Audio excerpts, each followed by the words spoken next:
Human nutrition या लेसनमध्ये आपण last पार्टकडे आलेले. या आधीच्या लेक्चरमध्ये आपण डायजेस्टिव्ह ग्लँड स्टडी केल्या. नेक्स्ट बकल कॅव्हिटी, स्टमक आणि स्मॉल इंटेस्टाईन या 3 ऑर्गनमधलं डायजेशन आपण स्टडी केलेलं आहे. आणि त्यानंतर नेक्स्ट आजच्या लेक्चरमध्ये हे जे डायजेस्टेड फूड मटेरियल आहे याचं ॲब्झॉर्प्शन म्हणजे आपल्या ॲलिमेट्री कॅनलमध्ये जे काही फूड मटेरियल डायजेस्ट होते ते ॲलिमेट्री कॅनलमध्येच राहून चालणार नाही. तिथून ते प्रत्येक ऑर्गन प्रत्येक सेलकडे सप्लाय झालं पाहिजे. मग आता प्रत्येक ऑर्गन किंवा सेलकडे सप्लाय करण्यासाठी आपली सर्क्युलेटरी सिस्टीम हेल्प करते. म्हणजे फॉर एक्झाम्पल स्टमक आहे, नेक्स्ट स्मॉल इंटेस्टाईन आहे, याच्यामध्ये जे काही डायजेस्ट झालेलं फूड मटेरियल आहे यांच्या बाजूला ब्लड कॅपिलरीचं सप्लाय आहे. तर ते डायजेस्टेड फूड या ब्लडमध्ये ॲब्झॉर्ब होतं आणि ब्लडमधून बॉडीच्या सगळ्या पार्टकडे सप्लाय केलं जातं. सो याला आपण ॲब्झॉर्प्शन असं म्हणणार. सो हे ॲब्झॉर्प्शन आज आपण डिटेल पाहणार आहे. डिटेल म्हणजे याआधी आपण बघितलं आपण डाएटमध्ये काय काय घेतो, protein, carbohydrate, fats, vitamins, minerals आणि वॉटर. त्यापैकी वॉटरला डायजेशनची गरज नाही, व्हिटॅमिन्स डायजेस्ट करावे लागत नाहीत आणि मिनरलसुद्धा डायजेस्ट करावं लागत नाही. ॲज इट इज ते ब्लडमध्ये ॲब्झॉर्ब होणार आहे. डायजेस्ट काय करावं लागतं, प्रोटीन, कार्बोहायड्रेट, लिपिड्स आणि न्यूक्लिक ॲसिड. त्यातलं प्रोटीन जेव्हा डायजेस्ट होतं तेव्हा काय प्रोडक्ट तयार होतात, व्हेन प्रोटीन गेट डायजेस्टेड काय प्रोडक्ट असतात, कार्बोहायड्रेटचं डायजेशन झाल्यानंतर काय प्रोडक्ट तयार होतात, लिपिड्स आणि न्यूक्लिक ॲसिड. येस, प्रोटीनच्या डायजेशनने काय प्रोडक्ट तयार होतात, जेव्हा आपण प्रोटीन डायजेस्ट करतो प्रोटीन कशापासून बनलेलं असतं, अमिनो ॲसिड्सपासून. सो जेव्हा प्रोटीन डायजेस्ट होतात तेव्हा अमिनो ॲसिड जे आहेत ते आपल्याला मिळतात किंवा सगळे अमिनो ॲसिड सेपरेट होतात. जेव्हा कार्बोहायड्रेट डायजेस्ट होतात तेव्हा काय प्रोडक्ट तयार होतो, आपण कार्बोहायड्रेट बघितलं, स्टार्च, ग्लायकोजन त्यासारखे प्रोडक्ट जेव्हा डायजेस्ट होतात तेव्हा पहिल्यांदा डायसॅकॅराइड तयार केलं जातं. डायसॅकॅराइडमध्ये आपण माल्टोज स्टडी केला. त्यानंतर नेक्स्ट आपण लॅक्टोज बघितलेला आहे आणि सुक्रोज बघितलेला आहे. जेव्हा माल्टोज डायजेस्ट होतं तेव्हा ग्लुकोज, लॅक्टोज डायजेस्ट होतं तेव्हा ग्लुकोज आणि गॅलॅक्टोज आणि सुक्रोज डायजेस्ट होतं तेव्हा ग्लुकोज आणि fructose. In short simple sugar जे आहेत, मोनोसॅकॅराइड जे आहेत ते आपल्याला याच्यामध्ये मिळतात. मोनोसॅकॅराइड म्हणूयात बेटर वे, कारण कार्बोहायड्रेट शुगरमध्येच येतं. सो मोनोसॅकॅराइड आपल्याला याच्यामध्ये मिळतील. नेक्स्ट लिपिड्स, जेव्हा आपण लिपिड्सना डायजेस्ट करतो तेव्हा याच्यामध्ये आपल्याला फॅटी ॲसिड आणि ते ट्रायग्लिसराइड जे आहे ट्रायग्लिसेरॉल ह्या 2 गोष्टी आपल्याला मिळणार आहे. आणि जेव्हा आपण न्यूक्लिक ॲसिड डायजेस्ट करणार तेव्हा त्याच्यामध्ये रायबोज ही शुगर असेल, नायट्रोजनस बेसेस बाजूला झालेले असतील, फॉस्फोरिक ॲसिड असेल. तर या गोष्टी ज्या आहेत या वेगवेगळ्या या ॲब्झॉर्ब होणार आहेत. मग या प्रत्येकाच्या ॲब्झॉर्प्शनची मेथड वेगवेगळी आहे. तर बायो 1मध्ये तुम्ही हे पाहिले का बघा, ज्याच्यामध्ये बायो 1मध्ये आपण simple diffusion, active transport, facilitated transport असे ट्रान्सपोर्टचे वेगवेगळे मेकॅनिझम आहेत. तर ते मेकॅनिझम जर तुम्हाला माहिती असतील तर आता यांचं ॲब्झॉर्प्शन अजून व्यवस्थित समजेल. सो सध्या एवढं लक्षात घ्या की जेव्हा आपण वेगवेगळे न्यूट्रिएंट आत्तापर्यंत डायजेशन शिकलो, ठीक आहे, डायजेशन कुठे होतं, ॲलिमेट्री कॅनलमध्ये. सो ॲलिमेट्री कॅनल डिटेल पाहिला.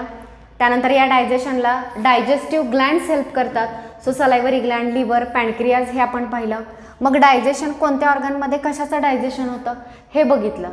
सो आता फायनली न्यूट्रिएंट डायजेस्ट होऊन हे सिम्पल प्रोडक्ट आपल्याला मिळालेले आहेत.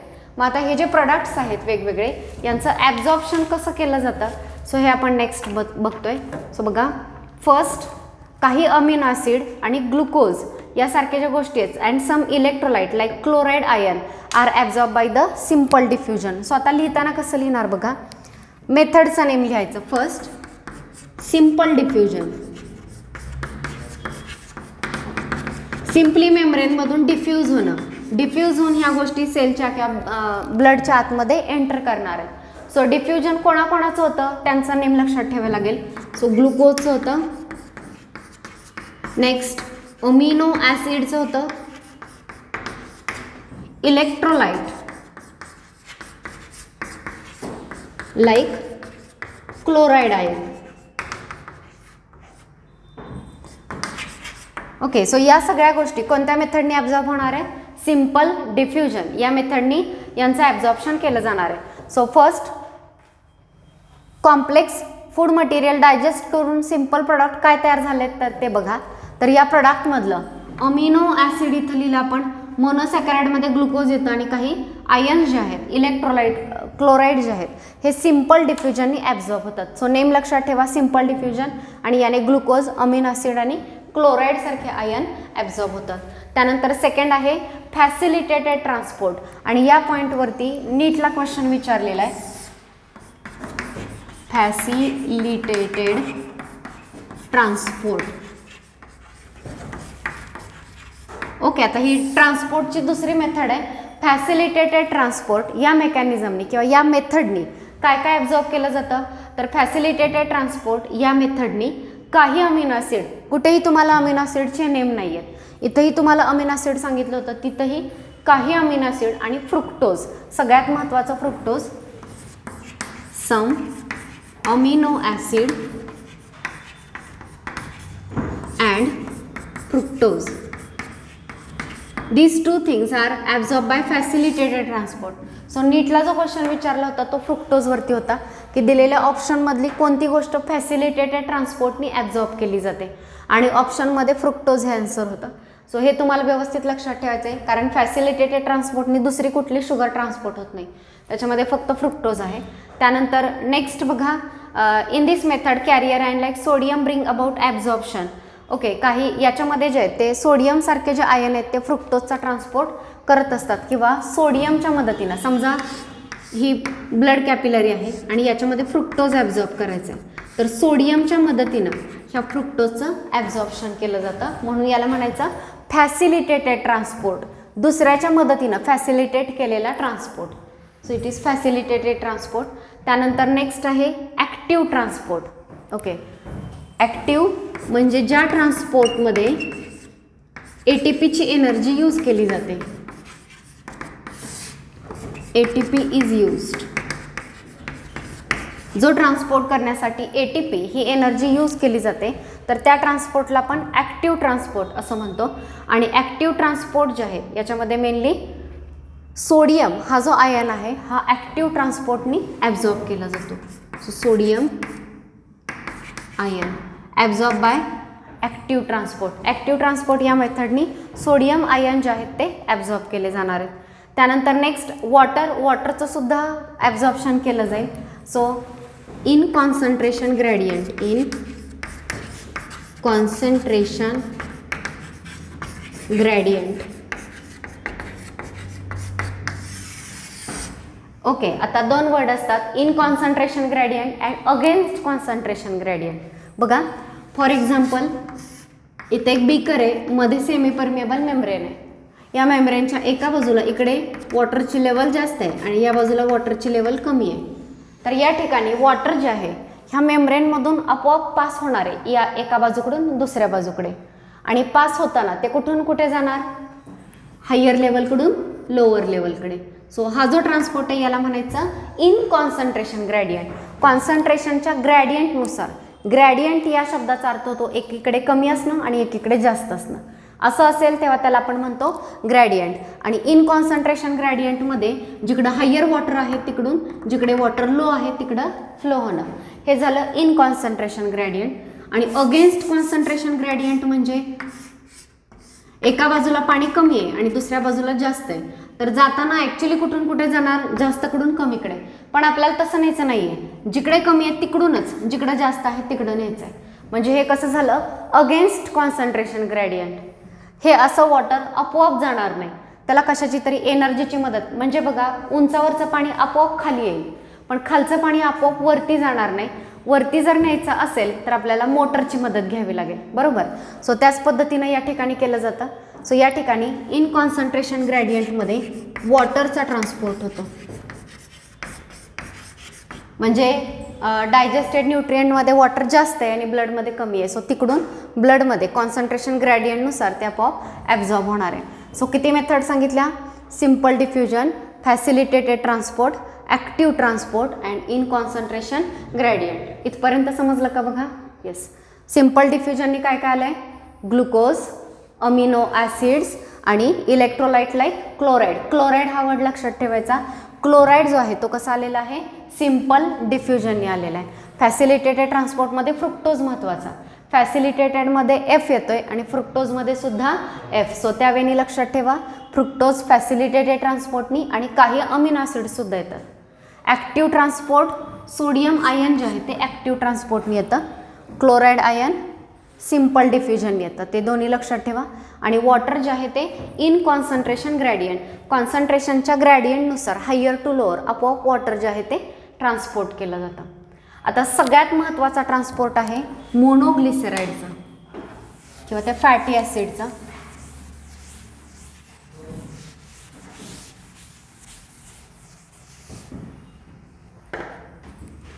So last is fatty acids and monoglyceride.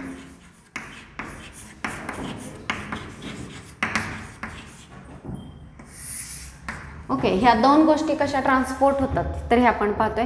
So monoglyceride and fatty acid cannot be absorb in blood. हे सगळ्यात महत्त्वाचं स्टेटमेंट.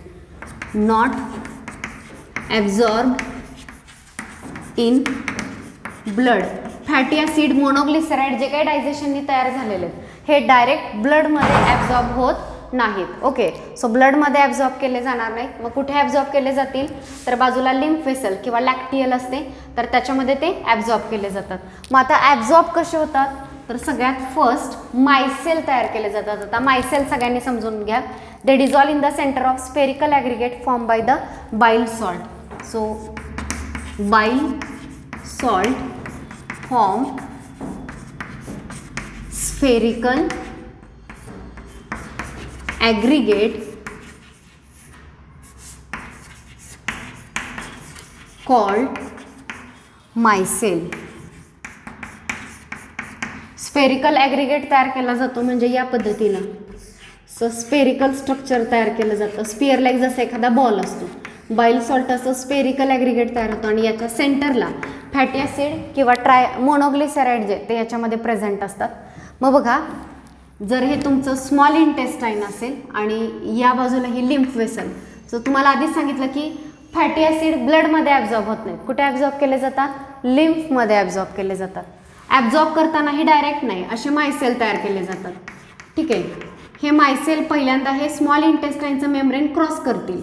जेव्हा ते स्मॉल इंटेस्टाईनचं मेम्ब्रेन क्रॉस करून बाहेर येतात तेव्हा त्याच्यावरती प्रोटीनचा कोट जो आहे त्याच्यावरती तयार होतो. समजा हा प्रोटीनचा कोट वरती तयार झाला आणि जेव्हा प्रोटीनचा कोट तयार होतो तेव्हा त्याला म्हटलं जातं चायलो micron.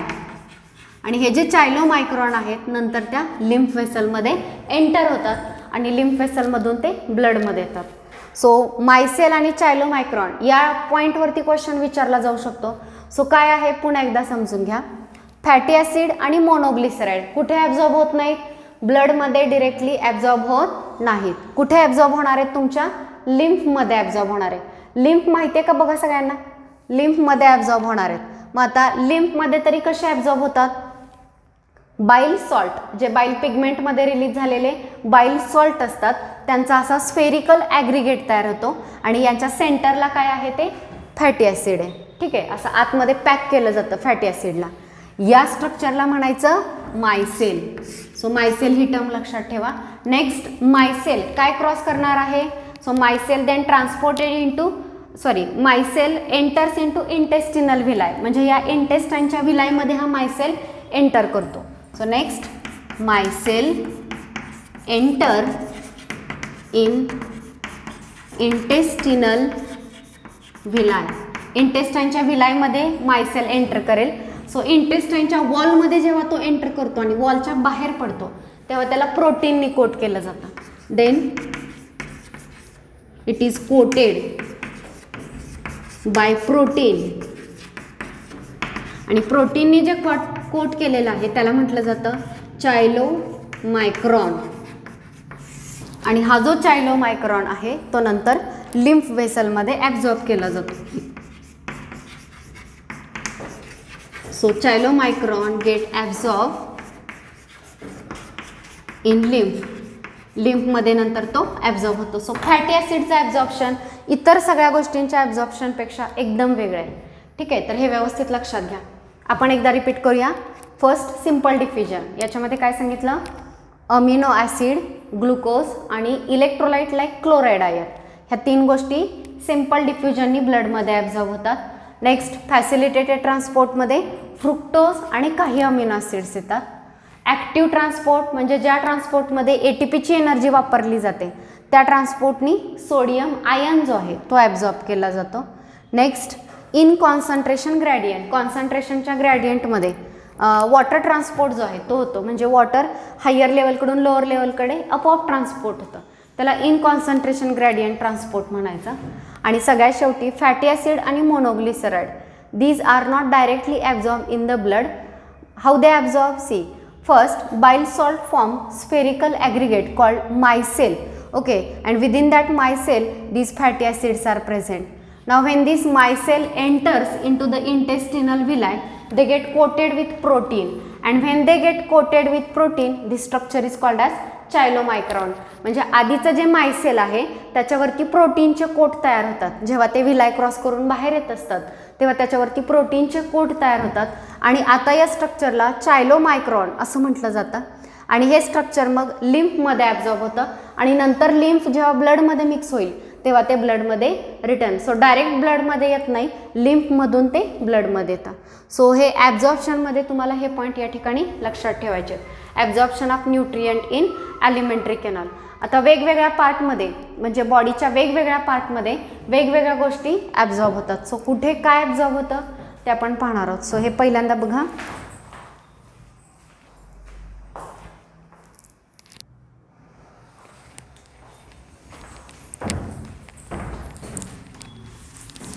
See, various substances or various nutrients are absorbed in various parts of alimentary canal. alimentary कॅनलच्या वेगवेगळ्या पार्टमध्ये वेगवेगळे न्यूट्रिएंट जे आहेत ते ॲब्झॉर्ब होतात.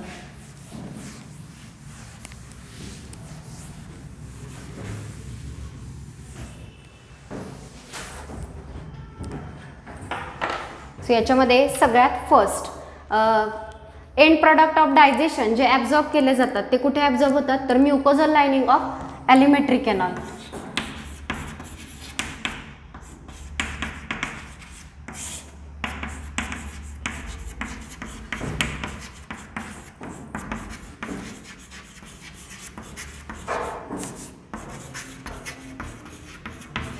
आता हे माहिती पाहिजे, आपण ॲलिमेंटरी कॅनलच्या लायनिंगला 4 लेअर स्टडी केले. सगळ्यात आउटरमोस्ट सेरोसा असतो, त्याच्या आतमध्ये मस्क्युलॅरिस, त्याच्या आतमध्ये सब म्युकोजा आणि फायनली म्युकोजा. तर म्युकोजा हा जो लेअर आहे त्याच्यामधून गोष्टींचं ॲब्झॉर्प्शन केलं जातं, कारण या म्युकोजामध्ये ब्लड कॅपिलरी आणि लिम्फ वेसल जे आहेत त्या प्रेझेंट आहेत, तिथंच ह्या वेगवेगळ्या गोष्टी ॲब्झॉर्ब केल्या जातात. ओके, आता हे जे ॲब्झॉर्प्शन आहे ते वेगवेगळ्या वेनी होतं. Simple diffusion, osmosis, facilitated transport, active transport, हे सगळं आपण बघितलं. आता याच्यामध्ये कुठल्या ऑर्गनमध्ये काय ॲब्झॉर्ब होतं हे पाहतोय. So 90% absorption take place in the lining of stomach, in the lining of small intestine, in the lining of small intestine. Small इंटेस्टाईनच्या लायनिंगला तुम्ही जेवढं फूड मटेरियल डायजेस्ट केलेलं आहे तर त्या डायजेस्ट केलेल्या फूड मटेरियलमधून 90% ॲब्झॉर्प्शन जे आहे ते एकट्या स्मॉल इंटेस्टाईनच्या लायनिंगला होणार आहे आणि रिमेनिंग 10% जे आहे ते माउथ आहे, स्टमक आहे, ह्या बाकीच्या आणि लार्ज इंटेस्टाईन ह्यांच्या लायनिंगला बाकीचं ॲब्झॉर्प्शन केलं जाणार आहे. ठीक आहे, मग आता सगळ्यात फर्स्ट माउथ.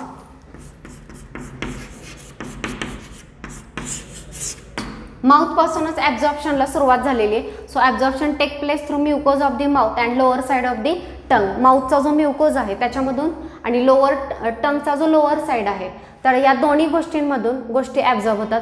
पर्टिक्युलरली काही ड्रग्ज आपण मेडिसिन्स घेतो तर ते मेडिसिन त्यापैकी पेन किलर ज्या खाल्ल्या जातात तर ते माउथच्या लायनिंगला ॲब्झॉर्ब केल्या जातात. So first thing, absorption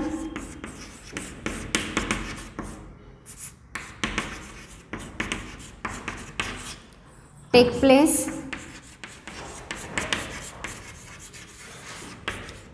through म्युकोजा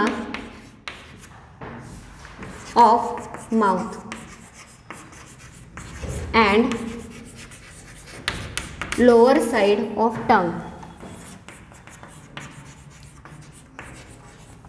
टंगच्या lower साईडला आणि माउथचा जो म्युकोज आहे याच्यामधून ॲब्झॉर्प्शन जे आहे ते मेनली होतं.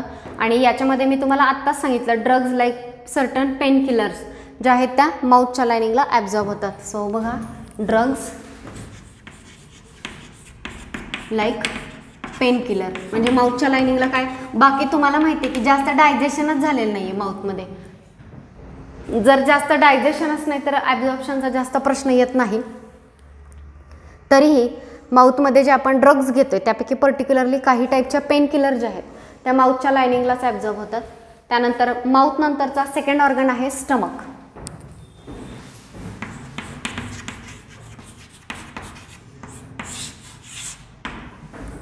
ठीक आहे, तर या स्टमकच्या लायनिंगला काही गोष्टी ॲब्झॉर्ब होणार आहेत. सो स्टमकचा जो म्युकोज आहे तर बऱ्यापैकी इम्परमिएबल आहे बऱ्याचशा सबस्टन्सेसला. सो बऱ्यापैकी सबस्टन्सेस अनॲब्झॉर्ब राहतात but little water, electrolyte, alcohol and drugs like aspirin ह्या गोष्टी स्टमकमध्ये ॲब्झॉर्ब केल्या जातात. सो बघा लिटिल वॉटर, ओके, पहिली गोष्ट स्मॉल अमाऊंटमध्ये वॉटर जे आहे ते स्टमकच्या लायनिंगला ॲब्झॉर्ब होईल. त्यानंतर इलेक्ट्रोलाइट आणि alcohol, electrolyte, next alcohol and drugs like aspirin, aspirin यासारख्या ड्रग्ज ज्या आहेत त्या स्टमकच्या लायनिंगला ॲब्झॉर्ब होतात. सो मोस्टली स्टमकचा जो म्युकोज आहे हा इम्परमिएबल आहे बऱ्याचशा सबस्टन्सेसना, ॲब्झॉर्ब होऊ देत नाही गोष्टी. पण काय काय ॲब्झॉर्ब केलं जातं तर थोड्या प्रमाणात वॉटर ॲब्झॉर्ब होतं, इलेक्ट्रोलाइट म्हणजे आपले जे सॉल्ट असतात वेगवेगळे ते, अल्कोहोल एक ॲब्झॉर्ब होतं आपल्या स्टमकमध्ये आणि ॲस्पायरिन ही जी ड्रग आहे यासारखे ड्रगसुद्धा ॲब्झॉर्ब होतात. सो माउथ आणि स्टमक दोन्हीच्या लायनिंगचं आपण ॲब्झॉर्प्शन बघितलं. त्याच्यामध्ये माउथमध्ये फक्त ड्रग सांगितलं, स्टमकमध्ये वॉटर, इलेक्ट्रोलाइट, अल्कोहोल आणि ॲस्पिरिनसारखी ड्रग सांगितली. त्यानंतर आता स्टमक नंतर नेक्स्ट आहे स्मॉल इंटेस्टाईन. सो आपण आधीच बघितलेलं आहे एकट्या स्मॉल इंटेस्टाईनच्या लायनिंगला 90% ॲब्झॉर्प्शन, 90% सबस्टन्सेस स्मॉल इंटेस्टाईनच्या लायनिंगलाच ॲब्झॉर्ब होतात. मॅक्झिमम ॲब्झॉर्प्शन तिथंच आहे. मग तिथं काय काय ॲब्झॉर्ब होईल, सो सगळे सिम्पल सबस्टन्सेस बघा, स्मॉल इंटेस्टाईन. मग आता याच्यामध्ये कार्बोहायड्रेट डायजेस्ट केल्यानंतर तुम्हाला काय काय मिळालेलं आहे, ग्लुकोज, फ्रुक्टोज आणि गॅलॅक्टोज यासारख्या शुगर मिळालेल्या आहेत. ह्या सगळ्या शुगर स्मॉल इंटेस्टाईनच्या लायनिंगला ॲब्झॉर्ब होतील. त्यानंतर प्रोटीन डायजेस्ट केल्यानंतर काय मिळालेलं आहे, अमिनो ॲसिड. तर हे अमिनो ॲसिडसुद्धा स्मॉल इंटेस्टाईनच्या लायनिंगलाच ॲब्झॉर्ब होणार आहे. त्यानंतर नेक्स्ट मिनरल्ससुद्धा इथेच ॲब्झॉर्ब होणार आहेत, minerals.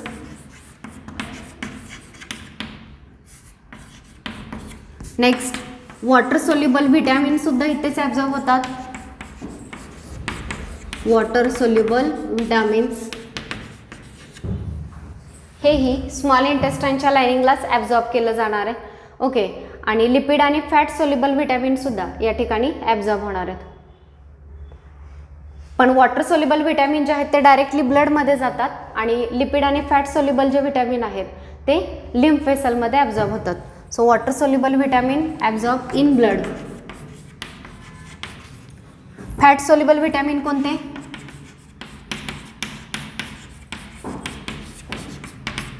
Fat soluble vitamins are absorb in lacteal किंवा ती जी लिम्फ वेसल आहे त्या लिम्फ वेसलमध्ये ॲब्झॉर्ब होतं. कारण तुम्हाला माहिती आहे की आपले फॅटी ॲसिड कुठे जाणार आहेत, लिम्फ वेसलमध्ये, आणि त्या फॅटी ॲसिडमध्ये डिझॉल्व्ह होऊन हे व्हिटॅमिनसुद्धा कुठे जातात, त्या लिम्फ वेसलमध्येच एंटर करतात. सो एवढ्या सगळ्या गोष्टी. हां, फॅट सोल्युबल व्हिटॅमिन विचारले, कोणते व्हिटॅमिन फॅट सोल्युबल आहेत,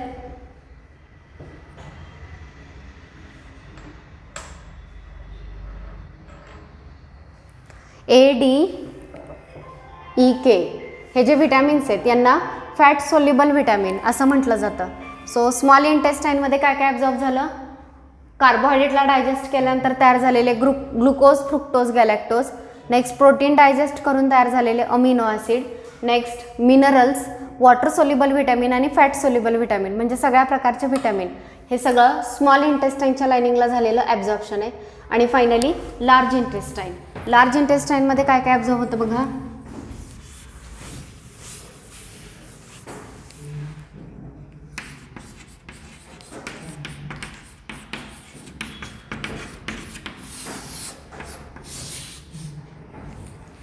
ओके, सो लार्ज इंटेस्टाईनमध्ये फर्स्ट आता सगळ्यात महत्त्वाची गोष्ट, स्मॉल इंटेस्टाईनलाच मॅक्झिमम ॲब्झॉर्प्शन झालेलं आहे. सो लार्ज इंटेस्टाईनकडे जास्त काही असं न्यूट्रिएंट जाणारच नाही आहेत, वेस्ट मटेरियल जाणार आहे.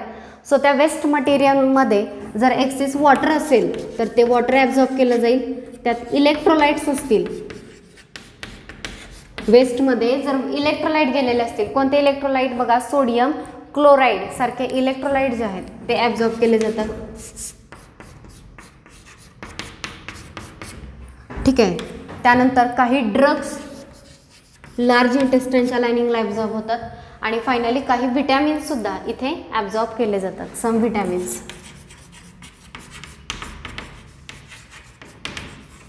सो हा चार्ट तुमचा लगेच लर्न झाला पाहिजे.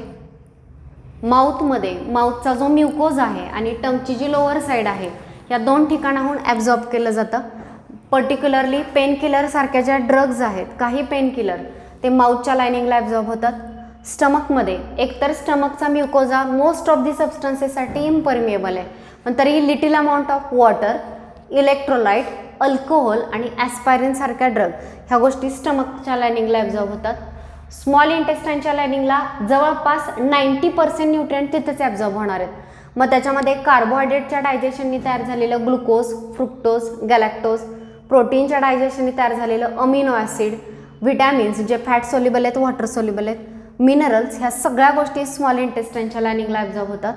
आणि लार्ज इंटेस्टाईनच्या लायनिंगला water, electrolyte like sodium and chloride, drugs काही प्रकारचे आणि काही विटॅमिन्स ह्या गोष्टी ज्या आहेत त्या लार्ज इंटेस्टाईनच्या लायनिंगला ॲब्झॉर्ब होतात. सो स्टुडंट्स, तुम्हाला ॲब्झॉर्प्शनवरती जर क्वेश्चन विचारला तर दोन वेनी क्वेश्चन असतील. कोणत्या पार्टमध्ये कोणत्या गोष्टी ॲब्झॉर्ब होतात आणि कोणत्या मेथडनी होतात. सो मेथड मी तुम्हाला मगाशी सांगितलं. फर्स्ट आपण पाहिलं सिम्पल डिफ्युजन, ज्याने ग्लुकोज आणि अमिनो ॲसिड आणि इलेक्ट्रोलाइट ॲब्झॉर्ब होतात. त्यानंतर आपण बघितलं फॅसिलिटेटेड ट्रान्सपोर्ट, ज्याने फ्रुक्टोज आणि सम अमिनो ॲसिड्स येतात. त्यानंतर आपण पाहिलं ॲक्टिव्ह ट्रान्सपोर्ट, ॲक्टिव्ह ट्रान्सपोर्टनी सोडियम आयन येतो. नेक्स्ट आपण बघितलं in concentration gradient, water transport केला जातो. आणि फॅटी ॲसिडना ट्रान्सपोर्ट करण्यासाठी मायसेल आणि चायलोमायक्रॉन जे आहेत ते तयार केले जातात. सो यावेळी आपण ह्या सबस्टन्सेसचं ॲब्झॉर्प्शन शिकलो. मॅक्झिमम ॲब्झॉर्प्शन स्मॉल इंटेस्टाईनच्या लायनिंगला होतं. याशिवाय माउथ, स्टमक, स्मॉल इंटेस्टाईन आणि लार्ज इंटेस्टाईन ह्या पार्टमध्ये ॲब्झॉर्प्शन होतं. माउथच्या लायनिंगला मी बोर्ड रफ करणार. माउथच्या लायनिंगला काय काय ॲब्झॉर्ब होतं? काही ड्रग्ज ॲब्झॉर्ब होतात लाईक पेनकिलर. स्टमकच्या लायनिंगला वॉटर, इलेक्ट्रोलाइट, अल्कोहोल आणि ड्रग्स. स्मॉल इंटेस्टाईनच्या लायनिंगला ग्लुकोज, फ्रुक्टोज आणि गॅलॅक्टोज, अमिनो ॲसिड, मिनरल आणि विटॅमिन सगळ्या प्रकारचे, वॉटर सोल्युबल आणि फॅट सोल्युबल. लार्ज इंटेस्टाईनमध्ये वॉटर, इलेक्ट्रोलाइट, सम विटॅमिन्स आणि सम ड्रग्स. येस, ह्या गोष्टी ज्या आहेत ह्या लार्ज इंटेस्टाईनच्या लायनिंगला ॲब्झॉर्ब होणार आहे. सगळ्यांना कळलं? सो न्यूट्रिशनमध्ये किती स्टेप येतात? मी स्टेप रिपीट करते. पहिली स्टेप असते इंजेशन, म्हणजे फूड बॉडीमध्ये घेणं. दुसरी स्टेप असते डायजेशन, त्याला डायजेस्ट करणं. सो आपण इंजेशन शिकलो. सेकंड आपण डायजेशन शिकलो. डायजेशन नंतर नेक्स्ट असतं ॲब्झॉर्प्शन. आत्ता तुम्हाला सांगितलं ॲब्झॉर्प्शन. ॲब्झॉर्प्शन नंतर ॲब्झॉर्ब झालेलं फूड मटेरियल असिम्युलेट केलं जातं, वापरलं जातं, त्याचा यूज केला जातो. सो नेक्स्ट असणार आहे असिम्युलेशन. आणि जे आपल्याला डायजेस्ट करता आलं नाही ते आपण बॉडीच्या बाहेर रिलीज करतो, त्याला म्हणायचं egestion. Okay, so ingestion, digestion, absorption, assimilation आणि इजेशन ह्या 5 स्टेप आहेत आपल्या न्यूट्रिशनमधल्या. त्यातल्या आपल्या 2 राहिल्या, असिम्युलेशन आणि इजेशन. सो नेक्स्ट आपण असिम्युलेशन पाहणार आहोत. बोर्डवरचं लिहून झालं का बघा, कोणत्या पार्टमध्ये कुठले न्यूट्रिएंट ॲब्झॉर्ब होतात हे तुम्हाला लक्षात ठेवायचे.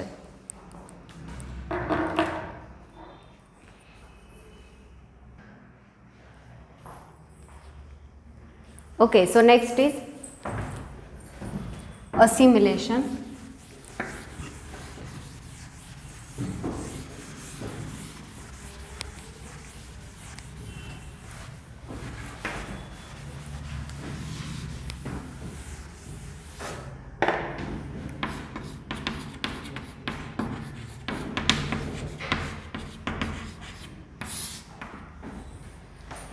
ओके, सो असिमिलेशन म्हणजे काय, तर आपण डायजेस्ट केलेलं फूड मटेरियल ॲब्झॉर्ब झालेले आणि त्यानंतर ते असिमिलेट किंवा यूज होणार आहे. ठीक आहे, हे असिमिलेशन जे आहे ते आपण नेक्स्ट लेक्चरला पाहणार आहोत. असिमिलेशन आणि त्यानंतरचं इजेशन.